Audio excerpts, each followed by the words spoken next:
Robar al rey no es pecado, ya que de todos modos no notará nada. Así se decía en la corte, donde el engaño y las artimañas hace tiempo se convirtieron en parte de la vida cotidiana. Cada sirviente encontraba sus ingeniosas maneras de mejorar su situación, aprovechando cualquier oportunidad para llevarse o apropiarse de algo. La vida en la corte real parecía externamente brillante y majestuosa, pero detrás de esta fachada se ocultaba una multitud de pequeñas astucias y maniobras secretas. Los mayordomos, encargados de mantener el orden en las habitaciones, a menudo se llevaban los restos de las velas.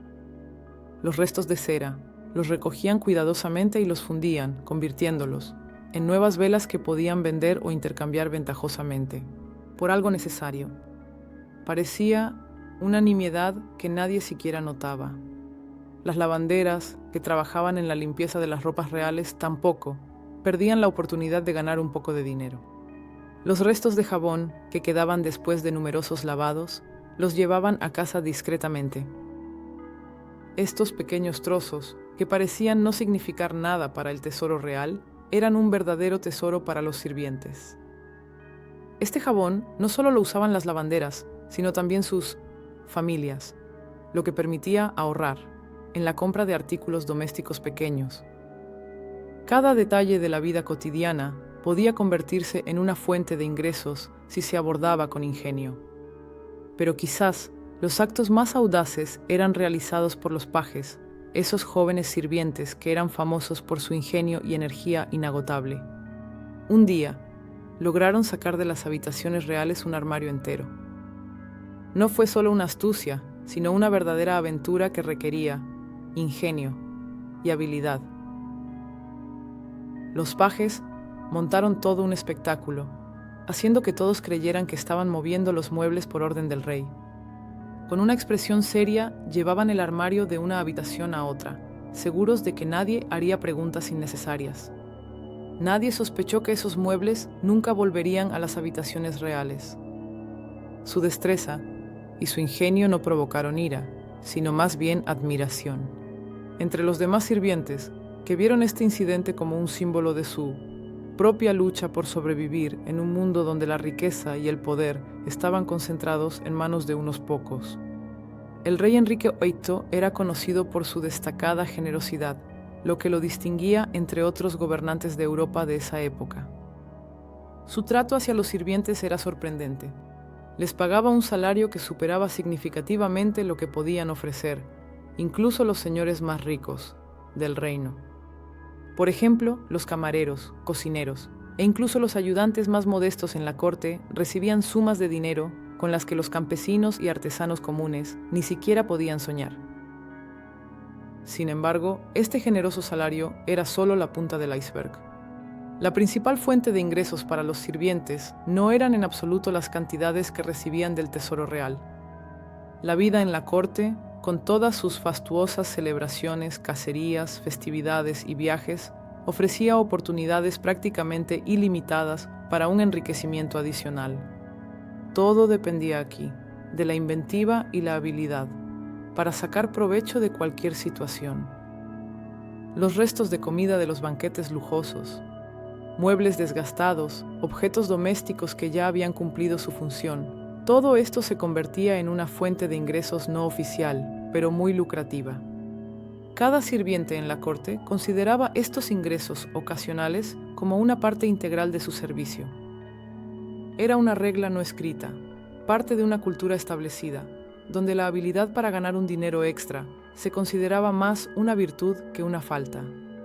Aquel que no aprovechaba estas oportunidades era considerado ingenuo o incluso tonto. A los ojos de los demás, un sirviente que no se enriquecía en el servicio perdía prestigio, ya que ser parte de la corte real no solo implicaba cumplir con sus deberes, sino también saber mejorar su bienestar. Servir al rey otorgaba privilegios únicos. Cada día, los cortesanos se enfrentaban a una abundancia con la que la gente común solo podía soñar. La presencia cerca del rey abría puertas a numerosas oportunidades, desde recibir generosos regalos hasta pequeños fraudes que permitían llenar los bolsillos. Estas fuentes ocultas de ingresos a veces generaban mucho más que el salario oficial.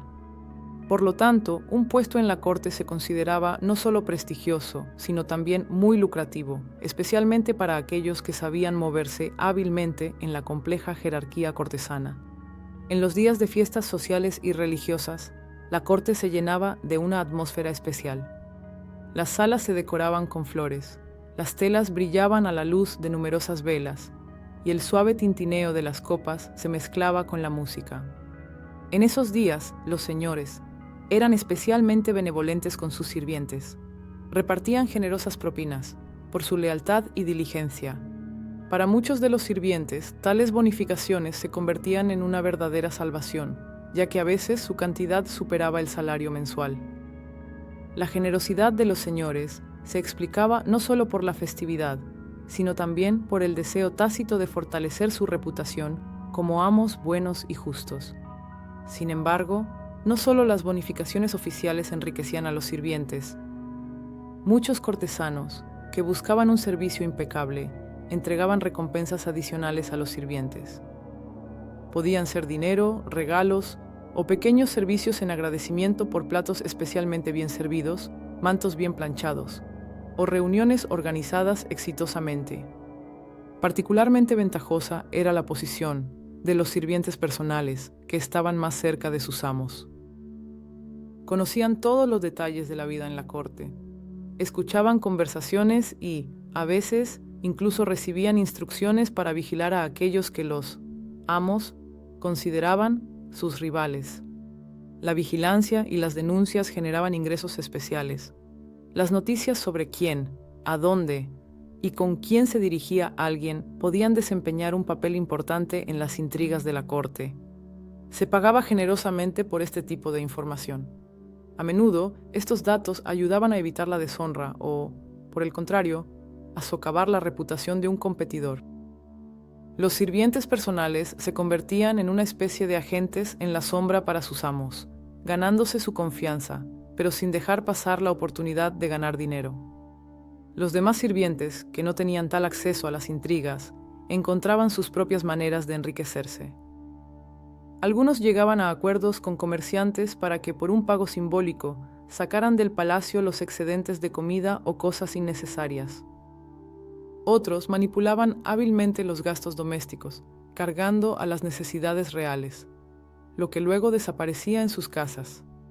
Los cocineros de la corte, por ejemplo, lograban vender la carne o los dulces sobrantes a aquellos que no podían permitirse una alimentación completa en la corte, y los mayordomos escondían con destreza pequeñas joyas, esperando que su desaparición se atribuyera al olvido de los dueños.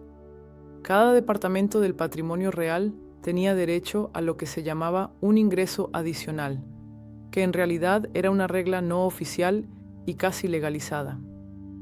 Este ingreso se basaba en una idea simple. Todo lo que quedaba, después de cumplir con las obligaciones del servicio, se podía apropiar.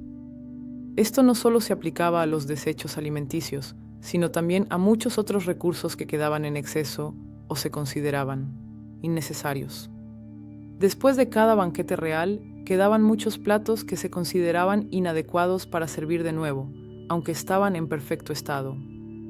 Los sirvientes compartían entre ellos los restos de los lujosos banquetes, la carne, que no se había terminado, de comer, pasteles, con el relleno apenas tocado, pan que ya no parecía fresco.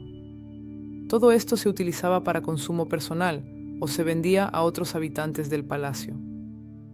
Por ejemplo, los aprendices pobres o los sirvientes que no tenían provisiones del rey compraban gustosamente estos productos a un precio simbólico. Pero la inventiva de los sirvientes no terminaba ahí. Todos los que tenían acceso a los recursos del palacio trataban de sacarles el máximo provecho.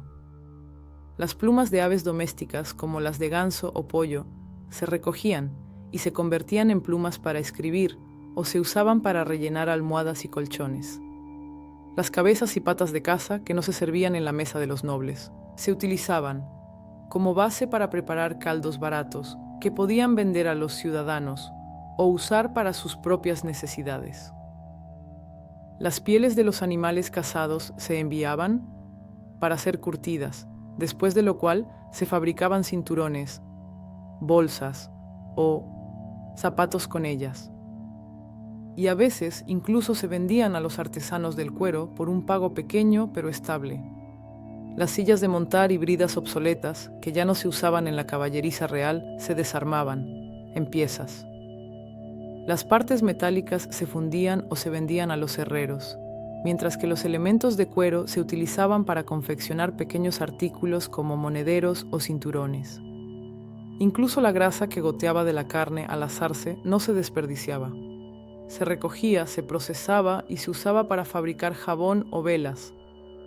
Esto era especialmente valioso, ya que tales productos siempre tenían demanda en el mercado. Cuanto más alto era el rango del sirviente en la jerarquía de la corte, más amplio era su acceso a estas fuentes de ingresos adicionales. Los sirvientes de alto rango, como los administradores de las cocinas o de los terrenos de caza, podían manejar volúmenes mucho mayores de recursos. Tenían la posibilidad de llevarse lotes enteros de restos de productos, telas o presas de caza. Además, su posición les permitía establecer conexiones con compradores fuera del palacio, creando redes de distribución no oficiales. Como resultado, estos sirvientes ganaban significativamente más que aquellos que se encontraban en los niveles más bajos de la jerarquía de servicio. Y aunque estas acciones se consideraban formalmente inaceptables, en realidad se percibían como algo dado por sentado. Los señores mismos rara vez prestaban atención a tales detalles, a menos que su propio confort se viera amenazado. De este modo, los sirvientes, demostrando una envidiable inventiva, convertían incluso los desechos más insignificantes, al parecer, en un recurso valioso del cual podían obtener beneficios.